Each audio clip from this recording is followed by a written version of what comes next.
ඊළඟට මම කියපු ෆේවරිට් බුක් එක තමයි Where She Went by Gail Forman. මම මේකේ සලම් ලයිබ්‍රරි එකෙන් ගත්තේ. මේක If I Stay book එකේ සීක්වල් එක. If I Stay book එක මම කියවලා නැහැ. ඒකේ තියෙන්නේ ගර්ල් කෙනෙක් ඇක්සිඩන්ට් එකකින් පස්සේ කෝමා හැක ඉන්නකොට කෝමා එකේ හිටියට එයාට වටපිටාවේ වෙන දේවල් ඇඟෙන් එළියට ඇවිල්ලා බලාගෙන ඉන්නවා.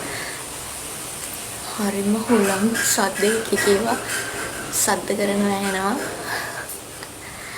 කොහොම හරි මම මුක් එක කියවලා නැහැ මේකේ සීක්වල් එක මේකේ තියෙන්නේ බොයිගේ පර්ස්පෙක්ටිව් එකෙන් එයා කොච්චර මානසික වැටිලාද කියලා ගෑලම නැති වුණාට පස්සේ ගෑලම කියන්නේ කොහොමකින් එළියට ඇවිල්ලා ඊට පස්සේ මෙහාවත් ඇල්ලලා දාලා ගිහින් කොහොම හරි ඇත්තටම ඒකේ වෙනම කතාවක් තියෙන්නේ. ඉතින් ලව් ස්ටෝරි එක ලස්සනයි.